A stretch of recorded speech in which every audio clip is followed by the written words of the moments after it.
Magandang umaga po sa ating lahat.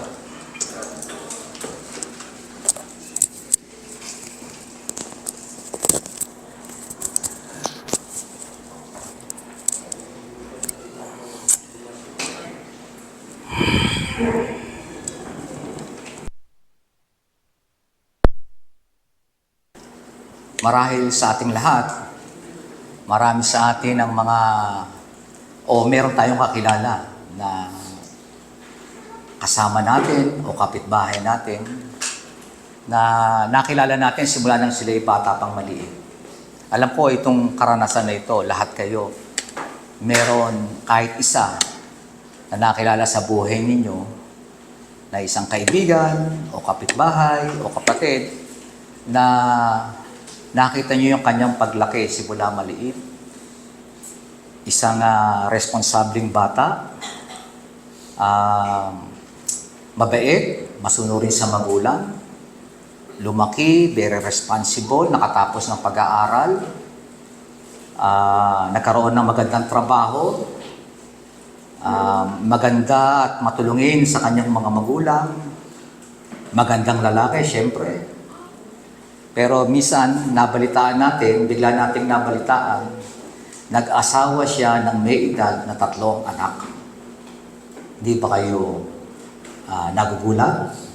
Siguro maaari sabihin natin, paano nangyari yun na sayang naman tong batang ito na napakabuti, maayos yung kanyang naging panuntunan, pinalaki ng maayos, bago pagdating ng oras, nag-asawa ng isang babaeng hiwalay sa asawa, 3 ang anak. Di ba nakakagulat yun? Doon nga sa isang napanood ko sa Facebook, si Dennis Padilla, yung kanyang anak na lalaki, ang inuwi sa kanila ay kaeskwela niya nung elementary. Kaya galit na galit, sabi niya sa anak, kaya nakadrugs ka ba? Siyempre, pinalaki kita ng maayos bago napangasawa mo, ka-eskwela ko nung elementary. Hindi po ba? Yung mga bagay na yan ay alam natin na isang bagay na hindi tingin natin ay normal. Talaga namang hindi normal, hindi po ba? Kung bakit isang tao na biniyayaan ng mabuting kaisipan, nag-aral, pero makita natin bigla sa kanyang buhay ay bigla naging ganoon. Naging iba, at nag-asawa siya ng isang babae na hindi bagay sa kanya. At sa puntong yan, sa diwang yan, yan po yung ating pag-uusapan sa umagang ito. Sapagkat ang ating pong pag-uusapan ay isang propeta na tinawag ng Diyos para maghayag ng kanyang mga salita sa lahat. Nung siya'y tinawag, ay tinawag siya para sabihin sa kanya at utusan siya na mag-asawa siya ng isang prostitute. So isipin po natin, isang mensahero ng Diyos, isang propeta na mataas ang pagkatawag. Tinawag siya ng Diyos at ang unang iniutos sa kanya, kumuha ka ng asawa na isang patoto. Sa Tagalog ng prostitute, patoto di ba? Sa Ingles, prostitute. At diyan po natin isesentro ang mensahe natin sa umagang ito. At ang aklat po ng Hosea ay ating tatalakayin for the rest ng mga ilang linggo. Sa tuwing ako po magsasalita ay babaybayin natin ang aklat na ito simula hanggang sa katapusan. At ang mensahe pong maririnig natin ngayong umaga ay mula hango sa mensahe ni Reverend Sigurd Bajema. At ito po ay pinamagatang the call to the prophet. Tingnan po natin ang sinasaad ng unang talata. The word of the Lord that came to Hosea, son of Biri. Kilalanin po natin kung sino nga ba itong si Hosea. Yung salitang Hosea ay minsan tinatawag na Hosea. So may age, Hosea. Hindi kaya kapampangan ito. No? Pag may kapampangan, may age at silent age. Pero yung Hosea is called Hosea, which means salvation. Actually, ito po'y variant ng salitang Joshua din. Kasi yung salitang Joshua sa Hebrew, ang ibig sabihin din ay to save. So, itong Hosea ay salita rin, ay pangalan din, ang ibig sabihin ay to save. Katulad nga ng salita ng pangalan ng Panginoong Jesucristo, Jesus, sa Greek word, at sa original na Hebrew, yung salitang Jesus, Joshua actually. Kaya kung ang Panginoong Jesucristo ay nabuhay noong panahon ng Old Testament, ang pangalan niya Joshua. No? Sa Griego, tinranslate yan sa salitang Jesus. At alam na natin ang pangalan na ibig sabihin ng Jesus is also salvation. Hindi po ba? Kaya naman, ito po si Hosea na ang ibig sabihin ay salvation. At sabi po rito, siya ay anak ni Biri. So wala naman tayong masyadong narinig kay Biri, pero tiningnan din natin kung ano yung ibig sabihin ng kanyang pangalan. Ang ibig sabihin ng kanyang pangalan ay may spring. Merong spring, may spring na po. At sinasuggest ng mga scholar na yung pangalan na yon ay isang pangalan na ibinigay sapagkat sa buong kabuuan ng kanilang pamilya ay naging kagalakan nila na magpatuloy ang mga lalaking tinawag sa kanilang tahanan. So, yun yung joy nila. Kaya ang pangalan ay Biri. Actually, wala naman pong masyadong espesyal sa pangalang Hosea. Hindi naman, wala naman sinasabi sa kukunting impormasyon patungkol sa kanya. Walang sinasabi na siya mula doon sa isang privileged na family o sa mataas na o sa isang malaking pamilya na merong sinasabi sa lipunan.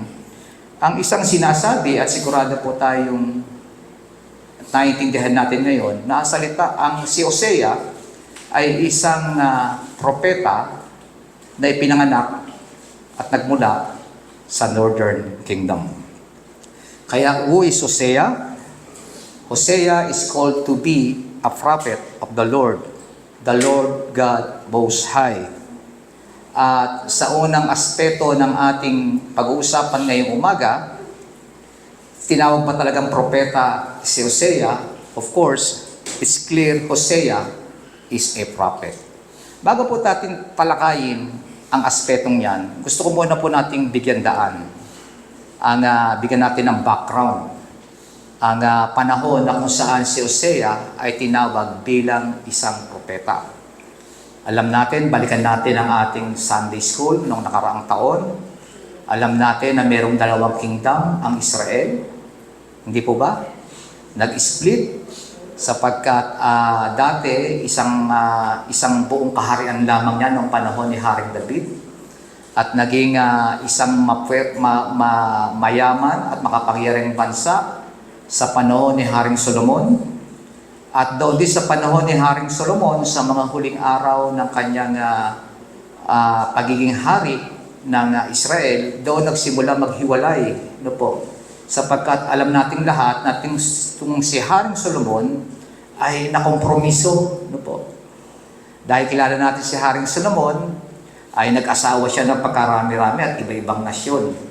Kaya naman nakompromiso siya. Lahat ng kanyang naging asawa, of course, ay may mga kanya-kanyang Diyos, sapagkat hindi naman po sila mula sa bayan ng Israel. Kaya naman, ultimo itong si Solomon, ay bagamat tapat siya kay Yahweh, ganoon din, sumasamba din siya sa mga Diyos-Diyosan, sa mga Diyos-Diyosan na sinasamba ng kanyang mga asawa. At dito nagsimula ang pagbaksak ng bayan ng Israel. Kaya naman sa katapusan ng kasaysayan ng buhay ni Haring Solomon, alam natin na hati At dito nga, nagkaroon na tinatawag nating Northern at Southern Kingdom. Yung Northern Kingdom, yun yung pangalan ay Israel, na binubuo ng 10 lipi ng lahi ng tribo ng bayan ng Israel. At yung dalawa, ang siya namang bumubuo ng Southern Kingdom. Ang lahi ni Judah at ang lahi ni Levi, di ba? At kung ating pong titinang mabuti, noong mga panahon na yon ay talaga pong talamak na yung pagsamba sa mga Diyos-Diyosan. Hindi po ba? Kaya naman nananatili lamang ang Judah sapagkat makita natin sa dalawang kingdom na yon, yung kingdom na isa, hindi nag-iiba yung kanilang hari. Lahat ng hari sa Southern Kingdom ay mula sa lahi ni David.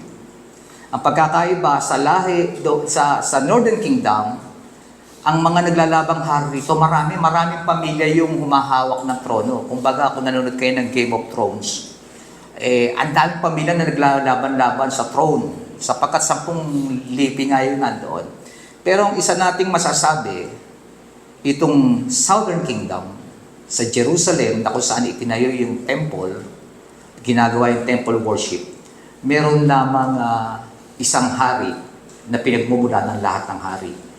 Lahat po ng hari na yan, sa pagkakasunod, lahat po sila ay mula sa lipi o lahi ni Haring David.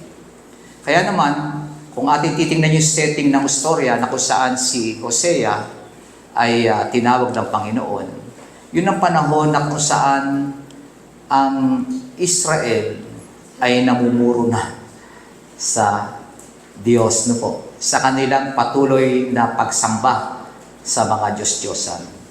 Wala pong masyadong problema ang Israel noon at saka ang Judah, ang Northern Southern Kingdom. Malaya silang nagagawa kung ano ang gusto nilang gawin. Nakakasamba sila kung sino gusto nilang sambahin. At dito nga, nagkaroon ng iba't ibang klase yung mga evil na hari. No po. Ito rin yung panahon ni Jezebel. No po. Yan ang panahon na kung saan tunay na ang pagsamba sa Diyos-Diyosan ay pangkaraniwang ginagawa ng mga tao.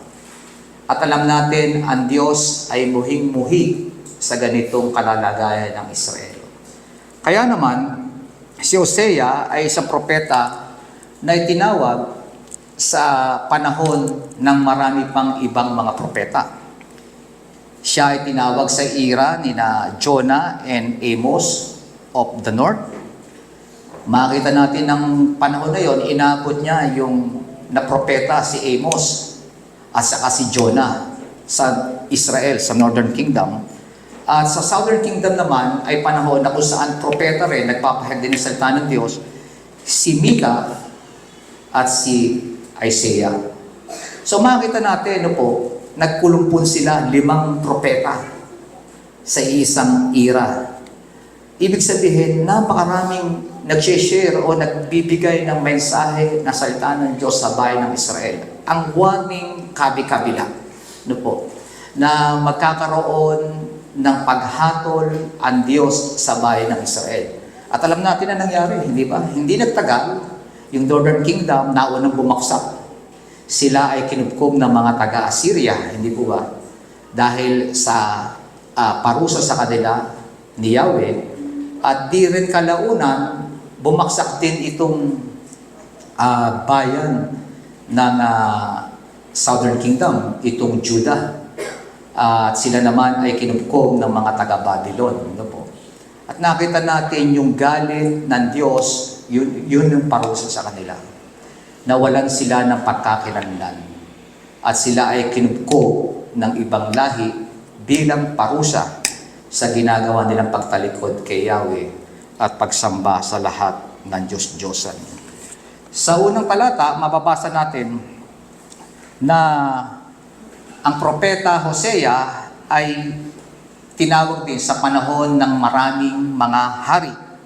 Titingnan po natin yung continuation ng verse 1. In the days of Uzziah and Jotham, in the days of Ahaz, and Hezekiah.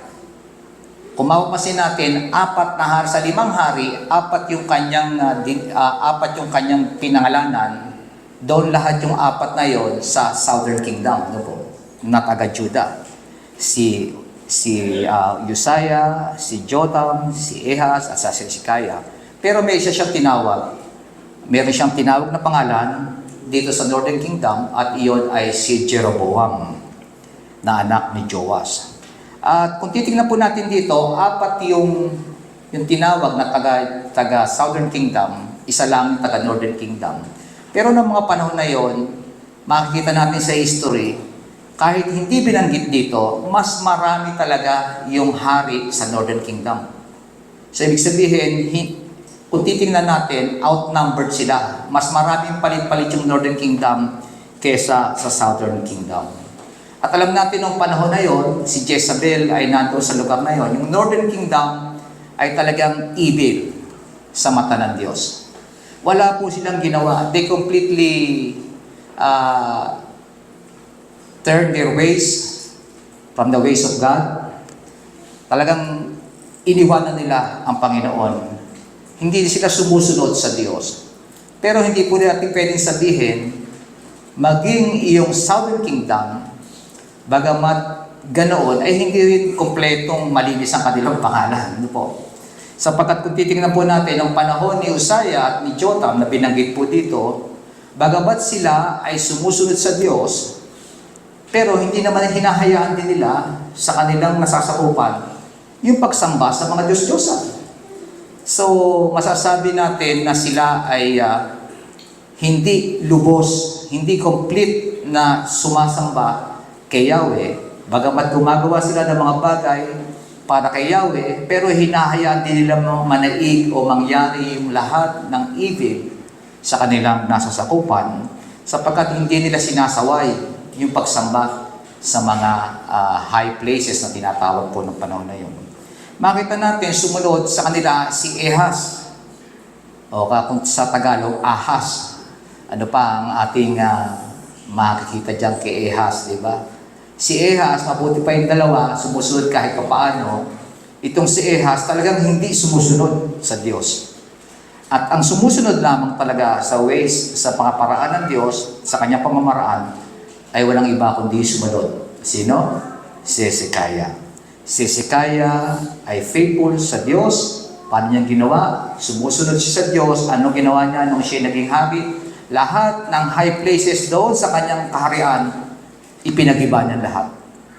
Tinanggal niya lahat. So, si Hezekiah ang talagang faithful sa Diyos, sa apat na yon. Pero dito ay binanggit din si Jeroboam. Sabi ko nga kanina, si Jeroboam, lahat ng hari dito sa Northern Kingdom ay evil, no? Hindi lahat sumusunod to. Pero bakit binanggit si Jeroboam? Sa lahat ng mga hari roon, yung si Jeroboam, actually si Jeroboam II, no po? Kasi yung unang Jeroboam, wala na. Pero to si Jeroboam II, ang kaisa-isang hari ng Northern Kingdom na binanggit dito. Bakit siya binanggit? Sapagkat kung titingnan po natin sa 2 Kings 14:24-25, bagamat siya ay evil king, ginamit po siya ng Diyos para sa kabubuti ng bayan ng Israel. So, merong pinagawa. Kahit evil siya, ay sa kanyang pagiging evil, ginamit yun ng Diyos para mangyari at matupad ang layunin niya sa bayan ng Israel. Kaya nga sabi ko, noong mga panahon na yon ay peacetime sa Israel. Hindi sila nababagapag sa napipintong paghatol ng Diyos sa kanila. Lahat malaya nilang ginagawa. Sumamba sa Diyos-Diyosan, okay lang. Masaya, walang pakialam sa kanilang pananampalataya, basta gagawin nila kung ano ang gusto nilang gawin. At alam natin, pag peacetime ay panahon ng kasaganaan yan, hindi po ba? Kung mapapansin natin, noong panahon ni Hosea, yung hari ng Northern Kingdom, at saka yung hari ng Southern Kingdom, talaga namang mahahaba yung kanilang paghahari. Mahahaba yung panahon ng kanilang paghahari. Yung outside threat, yung Syria, wala na nung mga panahon na yon. So hindi sila nababagabag na merong kukukup sa kanila. Yun namang Assyria na powerful na bansa noong mga panahon na yon, wala naman ding magagawa sapagkat parang busy sila sa sarili nilang bansa. So, yung good days, yung peace day doon sa bayan ng Northern and Southern Kingdom ay talagang laganap. Malaya sila, hindi nila napapansin na ang Diyos ay namumuhi sa kanila sapagkat lahat sila ay ginagawa ang mga bagay na karumal-dumal sa Diyos. Sabi ko nga kanina, noong panahon na yon, talamak ang pagsamba sa Diyos-Diyosan. Nagkalat ang mga paganong practices. Ang mga hindi lamang sa Northern Kingdom, maging sa Southern Kingdom. Pagkakaiba lamang ng Southern Kingdom, mayroong temple worship, di ba? Nandoon yung temple na pinagawa ni Solomon. At nandoon din ang mga lahi ni David. Na alam natin sa prophecy ay siyang magmumula, kung saan magmumula ang ating Panginoong Jesucristo. Dito sa ganitong setting, mga kapatid, dito tinawag si Hosea. At kakaiba sa lahat, yung pagkatawag kay Hosea ay kakaiba sapagkat very graphic, no po.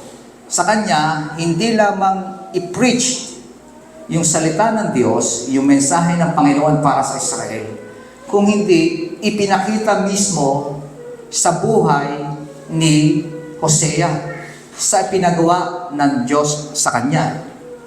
At di ba, paano mo ipapakita yung mensahe? Ipinakita mismo ng aktwal sa kanila kung paano yung buhay na pinagawa ng Diyos dito kay Hosea.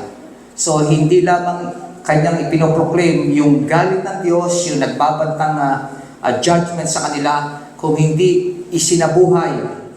Ginawa ng Diyos na isabuhay mismo ni Hosea yung bagay na nais niyang sabihin sa Israel, sa Juda, sa pamamagitan ng pagpapahayag ng buhay ni Hosea. Ipinakikita ng Diyos kung gaano siya galit sa mga ginagawa ng kanyang bayan. Kaya naman, tingnan natin kung ano yung pinagawa niya sa verse 2 and 3. Sabi ng verse 2 and 3, when the Lord first spoke through Hosea, the Lord said to Hosea, go take to yourself a wife of whoredom, and have children of whoredom, and to the land commits great whoredom by forsaking the Lord. So he went and took Gomer, a daughter of Diblaim, and she conceived and bore him a son.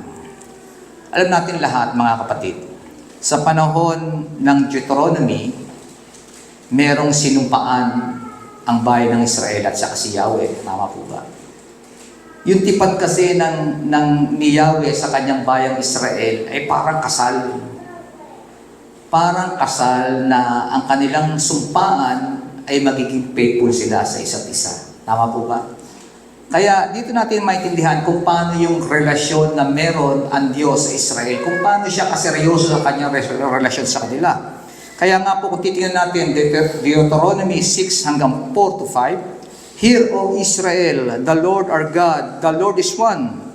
At sabi sa verse 5, to love the Lord their God with all their hearts and with all their souls and with all their strength.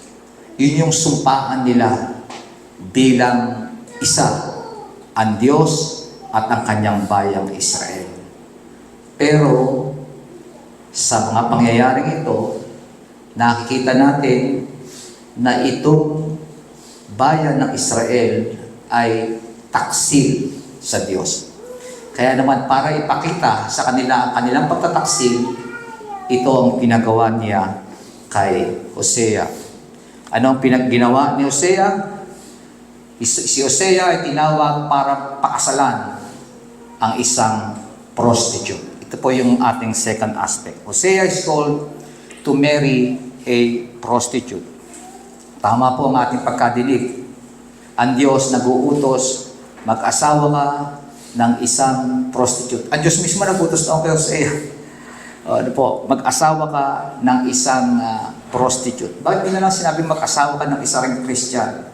So, naiintindihan natin na meron talagang nais at madiing sinasabi ang Diyos sa bayan ng Israel. Dito natin ipinakikita ng Diyos sa pamamagitan ng pinagawa niya kay Hosea kung gaano siya nasasaktan sa ginagawa ng kanyang bayan sa kanya. Papakita po ito ng sakit na ginagawa ninyong pagtataksil. Lahat po tayo rito, hindi, marami sa atin marahil nakaranas ng pagtataksil, di ba? Maaaring ang ating anak, maaaring ang ating, minsan ang ating mga darling ay nakaranas ng ganyan. Once, meron naman napatawad, once in their life, nakaranas ng ganon. Pero, di ba masakit? Masakit ba? Hindi pa namin nararanasan eh. Pero, sa lahat na nakaranas, pinakamatindi siguro, di ba? Yung taong minahal mo, sinumpaan mo na mamahalin mo hanggang kayo mamatay na dalawa. Sa kasawa mo sa pagtanda, ayun, nag-ibang bahay na. Di ba? Masakit yun. Masakit sa iyo personally at masakit din sa lahat ng nagmamahal kabali sa pagmamahal niya. Napakasakit. At yung betrayal ng marriage ang ginawang example mismo ng Diyos. Sapagkat ganun ang ginagawa ng bayan ng Israel. Siya yung kanyang asawa. Of course, ngayon ganun din tayo, di ba? Tayo yung wife ng Lord, di ba? Bilang church, ganun din ang pananaw. Ang covenant people niya, ang bayan ng Israel, ay nagtataksil sa kanya. Kaya mismo, yun ang ginawang halimbawa ng Panginoon para siguradong makukuha niyo ang mensahe, di ba? Go! At humanap ka ng mapapangasawa at mag-asawa ka ng isang prostitute. At sino ang napili? Sino napili? Si Gomer. Kilala natin lahat si Gomer.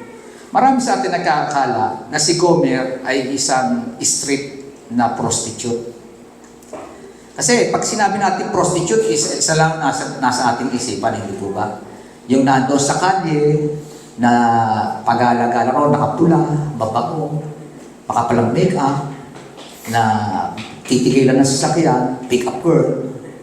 Yun po yung pagkaunawa natin sa prostitute. Pero ito pong si Gomer, hindi po ito isang street prostitute. Pagkos siya ay isang shrine prostitute. Sabi nga natin kanina, noong panahon na yon, si Baal at si Asherah, yung mga Diyos-Diyosan, ay napakaraming templo. At sa mga mag-asawa, ang trabaho nila, kasama sa rights ng kanilang pagsamba, yung fertility na gusto nila magkaanak, yung pong mga sex rights ay kabilang sa pagsamba. So mismo doon sa templo, kasama ng pagsamba nila sa Diyos-Diyosan, doon tatalik ang mga babae at lalaki. Kasama po yun sa pagsamba sa Diyos-Diyosan noong panahon na yun. Kaya doon po, itong si Gomer, doon, kapag may mga pagtalik na lalaki, mag-worship sa Diyos, halika worship tayo, si Gomer ang palaging nakukuha. At si Gomer mismo, ang inutusan ng Diyos na pakasalan ni Hosea. Pumili ka. At si Gomer ang pinili para sa kanya. At si Gomer, kahit siya prostitute, siya ay larawan kung ano ang kalalagayan ng bayan ng Israel. Tama po ba? Yung simbolo na dala-dala nitong si Gomer. Siya ang simbolo kung anong klase ang kalalagayan nitong bayan ng Israel. Siya ang simbolo kung paano ang bayan ng Israel ay nakikipagrelasyon sa kanya.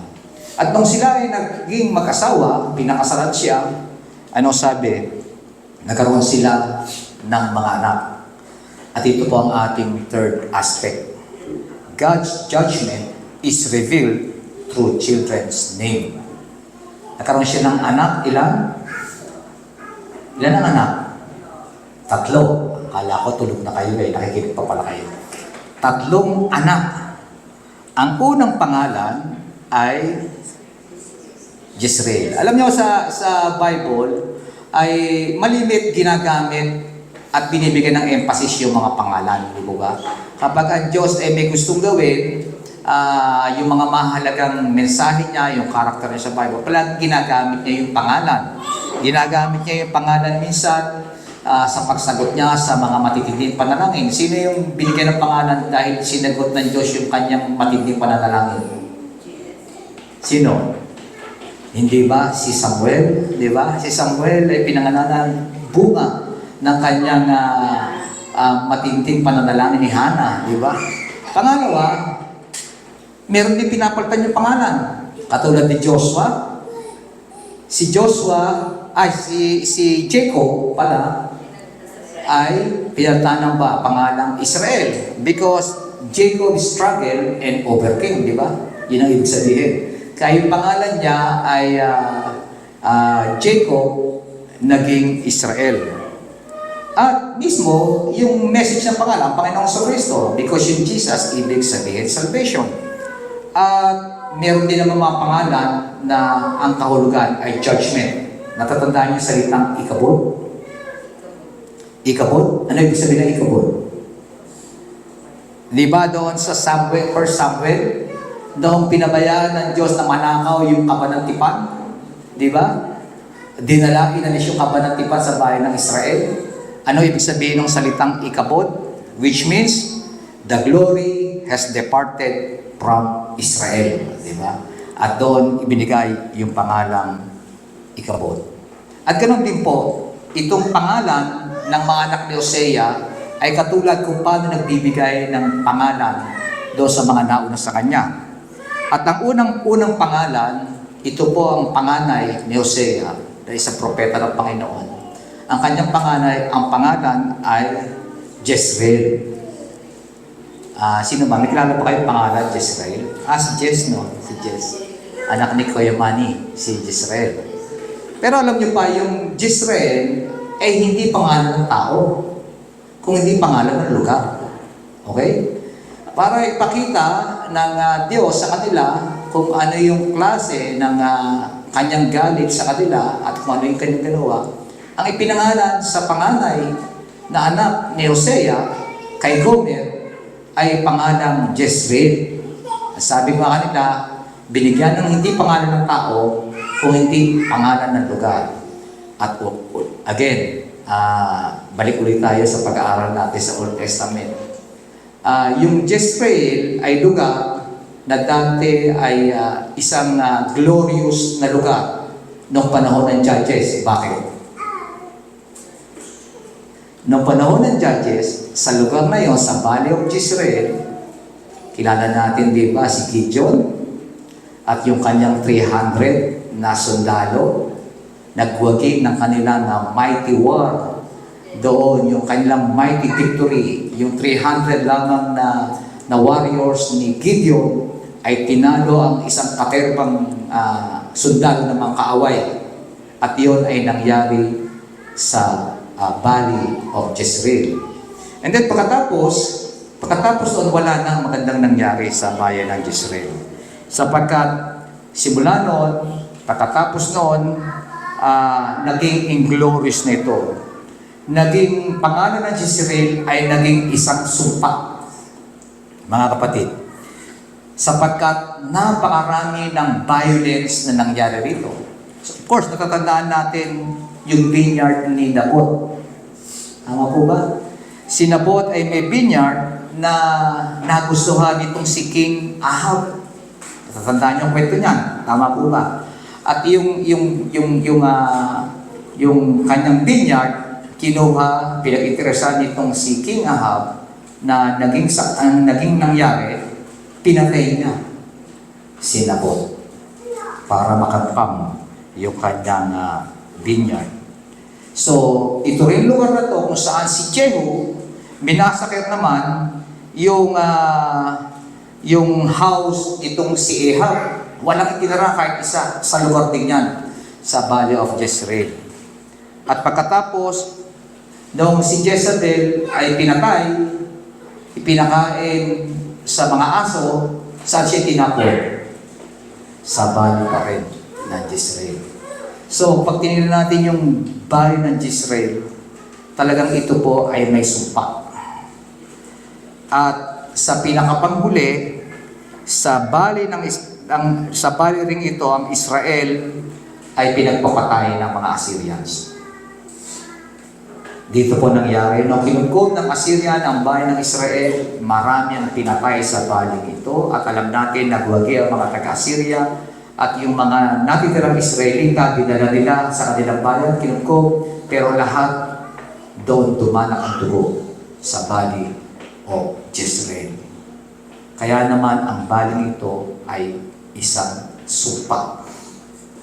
At dito isinumpa ng Diyos ang bayan ng Israel sa pamamagitan ng pagbibigay ng pangalan sa panganay na anak ni Hosea at ni Gomer na pangalang Jezreel. Ngayon, papangalan mo kayo sa inyong anak ng Jezreel? Of course. Kasi maganda yung story niya, di ba? Hindi, totoo. Mamaya makita po natin. Pagkatapos, yung pangalawang anak, babae o lalaki? Babae naman. Ano po? Yung babae, yung pangalawang anak niya ay anak lamang ni Gomer. Hindi po anak ni Hosea. Yung pangalawang anak na ipinanganak ni Gomer ay hindi anak ni Hosea. Bunga iyon ng pagtataksil ni Gomer. So, bagamat ganoon, tinanggap pa rin ni Hosea yung pangalawang anak, babae. Ang pangalan niya ay Lo-Ruhaman. Lo-Ruhaman. Ang ibig sabihin, pangalan ni mercy. No mercy. No pity. No mercy. Iyon ang pinangalan sa kanya. At makita natin yung salitang iyon, ano po, sabi, sa kabila ng pagmamahal ko sa iyo, pinakasalan kita, nais kitang ibalik sa isang maayos na pakikipagrelasyon. Gumawa ka na naman ng pagtataksil at hindi ka na naging faithful sa kabila ng ginawa ko sa iyo. Ano ginawa? Nakipagtalik na naman sa iba, kahit siya may asawa na kay Hosea, at nagkaroon ng pangalawang anak, itong si Lo-Ruhaman. O papangalan niyo sa mga anak niyo, Lo-Ruhaman. Tandaan niyo yan. No pity and no mercy. Ito po sinasabi rin mismo ng Panginoon, Matthew 23. O Jerusalem, Jerusalem, you will kill the prophets and stone those sent to you. How often I have longed to gather you children together, as a hen gathers her chick under her wings, but you were not willing. Look, your house is left to you desolate. Mga kapatid, nung una, Gomer person with Hosea is God's judgment to Israel. Pangalawa, with the second child is about God withhold His love to Israel. Una, ibinaba ng Diyos ang kanyang judgment, ang kanilang parusa. Pangalawa, sabi ng Lord, ayawan na. Hindi na kita kaaawaan. Patuloy mong ginagawa yung bagay na sa hindi na kita kaawan. Stop na. Hindi na kita mahal. Iyon ang sabi ng Panginoon sa pamagitan ng pangalawang anak. At tingnan natin yung pangatlong anak. Nakagawa ba uli ng anak si Gomer at saka si Hosea? Hindi. Hindi na naman anak. Pangatlo, lalaki. Ano po? Lalaki uli yung bunso at yun po ay anak lamang ni Gomer. Hindi anak ni Hosea. At dito nakita natin, sabi ng Diyos, you are not my son. You are not my child. Kaya naman sinabi ng Panginoon, sabi niya sa bayan ng Israel, na ang ibig sabihin ng pangalan ay pinangalan doon sa bata, you are not my people. Hindi na kayo ang aking bayan. The Lord turned His back to the whole Israel. With the third child is about God break His covenant relationship with Israel. Hindi pa rin nagbago. Ano po? Una, pinakasalan sila ng Diyos, pero yung judgment, yung consequence na kanilang ginawa, hindi na po mawawala yun. Pero napakahalaga na ipinakita ng Diyos sa kanila yung napipintong parusa na kanilang kakaharapin. Sa pangalawa, naubos na lahat ng pagmamahal ng Diyos sa bayan at sa kanyang covenant people. Tinigil niya na yung kanyang pag-ibig sa kanila. At pangatlo, sinideclare ng Panginoon,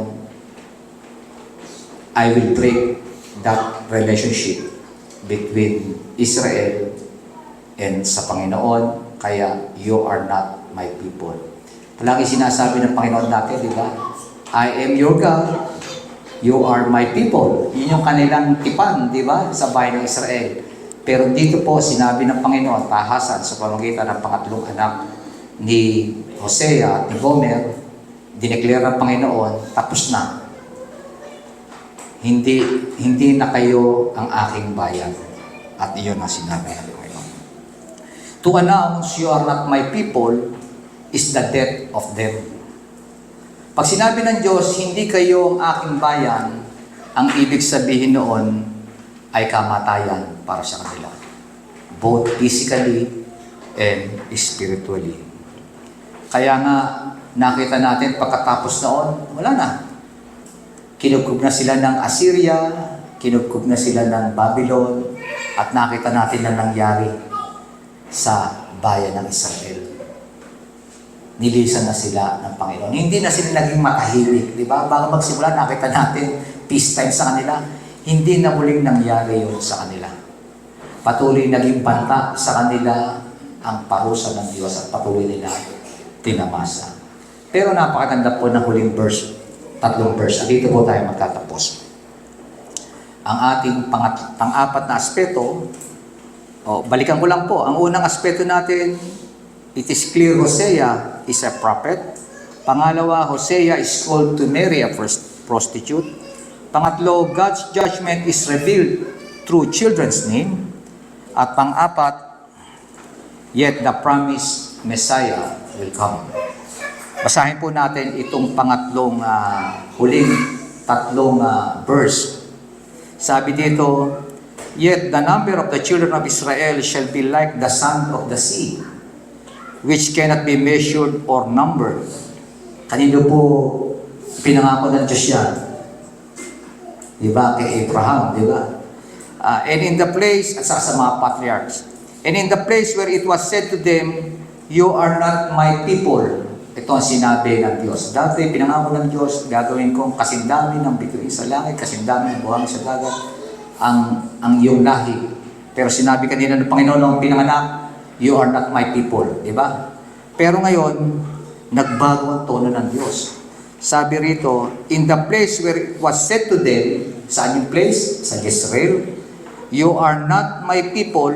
Ang sabi, ngayon, ang sinasabi ng Diyos, children of the living God. So, nag-iba. You are not my people, pero sa panghuli, ang sinasabi, you are the children of the living God. And sabi sa taga-Judah, and the children of Judah and the children of Israel shall be gathered together. Ito maganda. And they shall appoint for themselves one head. Ito na pagkakasabi niyo po. Sino kaya yung one head? Di ba?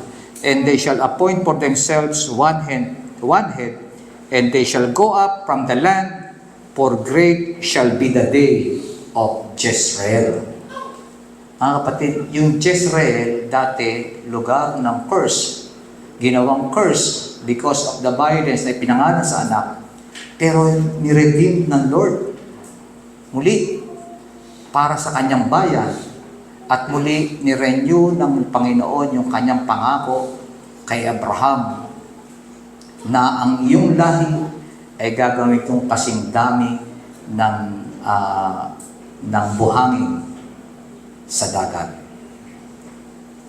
So, tapat ba ang Diyos sa kanyang pangako? Of course, tapat. Yung kanyang no mercy, hindi tunay na no mercy. Sapagkat maaari yung mga taong pupunta sa impyerno, yung dapat tumanggap talaga ng parusa ng parusa ng Diyos, hindi sila kinawaan ng Diyos. Sabi nga ng Panginoon, mahahabag ako sa gusto kong kahabagan, hindi po ba? But He is faithful to His covenant people. At ang sinasabi rito, yung judgment and mercy na darating ay walang iba kung hindi ang pagdating ng one head. Walang iba kung hindi ang ating Panginoong Jesucristo. Siya ang promise na darating na sinasabi ni Hosea sa katapusan ng chapter 1. And then, Hosea ba is speaking of sino ba itong darating? Baka akala natin ito yung mga Hudyo, di ba? Kasi ang sabi, ang sinasabi pa rito ni Hosea ay yung mga Hudyo from Northern Kingdom at yung Hudyo from Southern Kingdom. Sila ba yun? Kasi maraming sasabi na yung bayan ng Israel muling i-restore. No? Kaya naman maraming umaasa na yung bayan ng Israel yung muling tatayo pagdating ng araw. Siya ba yung sinasabi ni Hosea? Of course, hindi. Sapagkat sinabi mismo ng ang sinasabi mismo ng Panginoon, ang sinasabi mismo ni Hosea ay ang New Covenant Age. Hindi na yung Old Covenant Age, kundi yung New Covenant Age. Wherein, ang bawat Hudyo at ang mga hintil na tinawag ay bubuo ng isang iglesia. So itong sinabi ni Paul itong sinasabi ni Paul sa Galatians 3, the scriptures foresaw that God would justify the Gentiles by faith and announce the gospel in advance to Abraham, saying, all nations will be blessed through you. At yun din ang sinasabi ni Paul, ni Peter sa kanyang pahayag. 1 Peter 2:10, once you were not people, you were not a people, but now you are the people of God. Once you had not received mercy, but now you have received mercy. Sinasabi ng Panginoon ay ang kanyang pakikipagtipan sa lahat ng tao mula sa mga Hudyo at sa mga hintil sa pamamagitan ng ating Panginoong Jesucristo.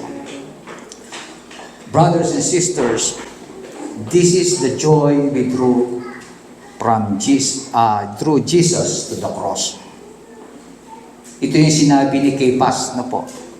Noong pinaplat nila yung kamatayan mismo ng Panginoon, sabi ni Kephas, when he prophesied that Jesus would die not only for the Jewish nation, but for all the scattered children of God. In John 11 verse 52, he said, Christ would bring them together and make them one. People of God, ito po ang ating kalalagayan ngayon. Once ang bayan ng ang mga Hudyo ng panahon ni Hosea ay pinarusahan ng Diyos.